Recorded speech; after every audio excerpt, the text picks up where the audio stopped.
kama mchungaji wa Hamisi Donatien Lulacha wa tangu mwaka wa 1996, mchungaji wake pia kiongozi wa kamati ya Abela zone ya Tanzania. Maisha ya kiroho ya mtumishi wa Mungu mwinjilisti Hamisi Lulacha Donatien.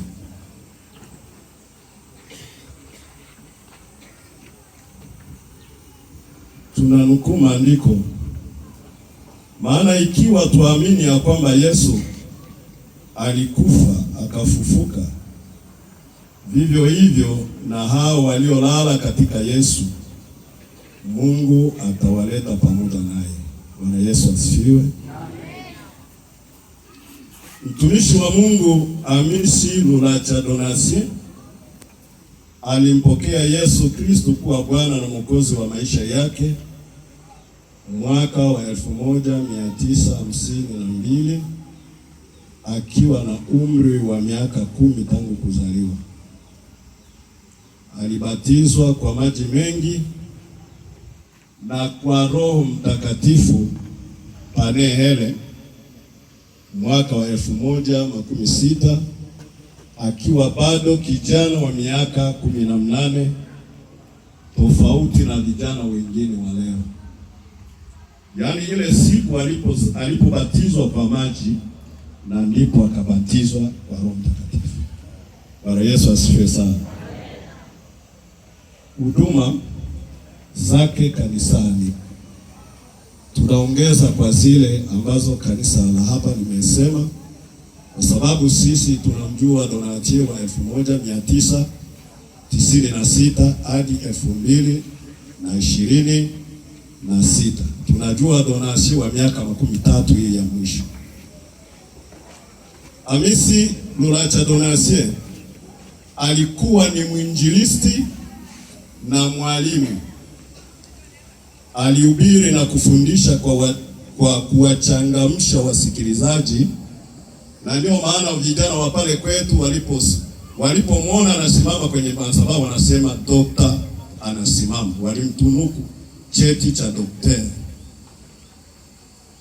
Alifundisha watu juu ya ndoa, utakaso na kuonya watu kuepuka mafundisho ya uongo.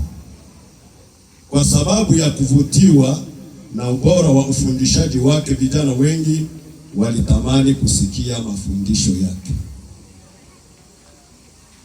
Aliamakia kwa nguvu dhambi na kuwaonya watu dhambi na makosa yao bila woga. Na ndio maana tunasema yeye alikuwa nabii, yaani mjumbe wa Mungu, kinywa cha Mungu. Anamakia watu kuhusu makosa na dhambi zao bila woga, tofauti na sisi watumishi wa leo.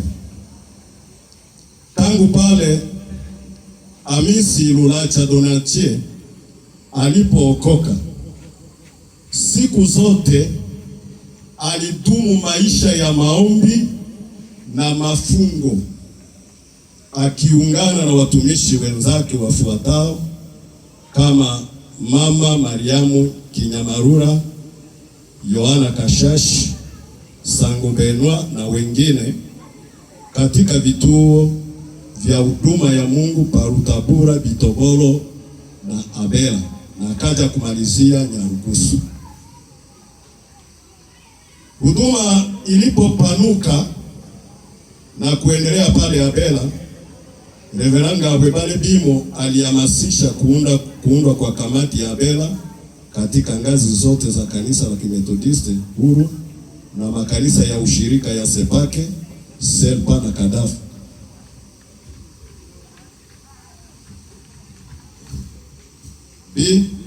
Watu wa ngazi zote kutoka nchi jirani waliomiminika kila mara pa Abela walishuhudia kuponywa magonjwa yao ya kiroho na yale ya kimwili. Vita ilipotokea nchini Zaire na baadhi ya waamini kukimbilia Tanzania mwaka wa 1996, alianzisha chumba cha maombi cha Betua na kuendeleza safari za Injili kama vile DRC, Burundi, Rwanda na Tanzania, akihubiri kwa nguvu za Roho Mtakatifu habari njema ya wokovu kwa kumwamini Yesu Kristo. Mtumishi Hamisi Lulacha Donatien alikuwa mbeba maono wa uandikishaji wa kitabu cha muujiza hai ulimwenguni, akiwa shahidi aliyeeleza kwa uwazi na usahihi yote aliyoyaona, kama Kifaransa tunasema témoin oculaire, aliyeyaona na kusikia mwenyewe toka Nabii Mariamu Kinyamarura kwa muda wa miaka zaidi ya 13 toka 1960 hadi 1996. Katika maisha yake mtumishi wa Mungu huyu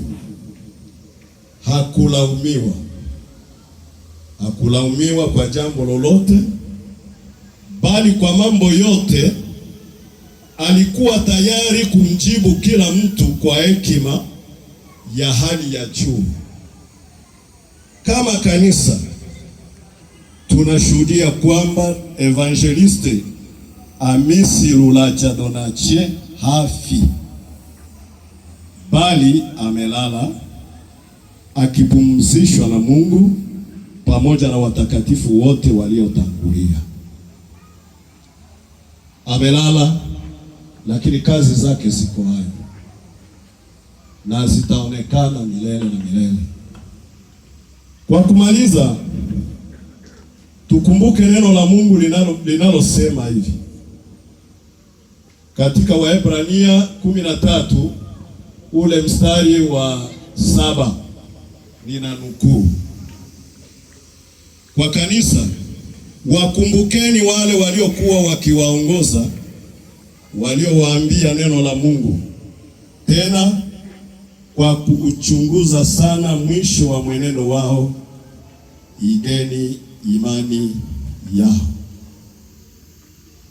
Mzee Hamisi Lulacha Donatien, pumzika kwa amani.